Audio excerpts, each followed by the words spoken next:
یوه پیغله پښتنو سیمه باندې خو بدبختي ده، ټول عمر د سرو زرو په وطن کې مسافري ده، مزدوري ده. نو موږ زیاتره پښتانه چې ودونه وکړو په درېیمه میاشت بیا په دکن کې او بیا په سعودي عرب کې او قطر عمان کې او مزدورو له ځو. یوې پیغلې واده وشو په څلورمه میاشت د دې چې کوم خاون و هغه لاړ بهر ته مزدورۍ له. هغه ورته په درېیم کال پس پخوا به خطونه لیږلی کېده، یو اوږد خط یې ورته ولیکو، شپږ پاڼې ته څنګه یې، کور حالات څنګه دي، ژوند څنګه دی، سقر خواښې او نوی ژوند دی، دغه کور نه پوره قصې د بابوګانو به دا خط وي. نو بابو راغی هغې ته یې ویې چې خورې په پټ مخ باندې هغه خوا ناسته چې دی لیکلي دی دی لیکلي دی، پوره یو پنځه شپږ پاڼې. د بابو له ځان سره بیا لسته پاڼې راوړې وې چې د دې خو به ډېر زړه ډکي یوازې ده، نو دا به ورته څه لیکي. دې ته یې ویې چې خورې ته وایه ستا له طرفه ورته واپس اوس څه خط ولیکمه.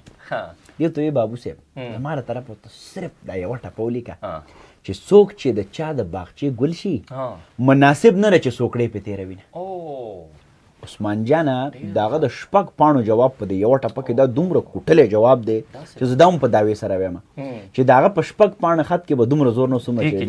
د دې احساس ته ګوره. سمندر کوزه کې بندول، یعنې په اخلاقیاتو کې، په پښتو کې، په کلتور کې دنده سمندر یقینا چې په کوزه کې بند شوی دی. څوک چې د چا د باغچې ګل شي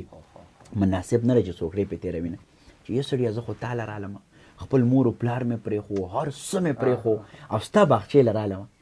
نو ته خو زما نه لاړې، زما ابیاري به څوک کوي. اوس په دې کې ډېر یو ډپ دی، ژوروالی دی. نو زه چونکې اوس ما نه لږ ډېر په دې څیز پوه یم د ښه ښه استادانو سره، نو ما ټپه کله د یرې په بنیاد نه ده کړې چې یاره جي دا خو کفر دی او یارېږم، او ما دا په دې بنیاد کړې ده چې زما د ټولنیز ژوند عکاسي ده په دې کې، زما د خویندو میندو ترجماني ده په دې کې، زما تاریخ دی په دې کې،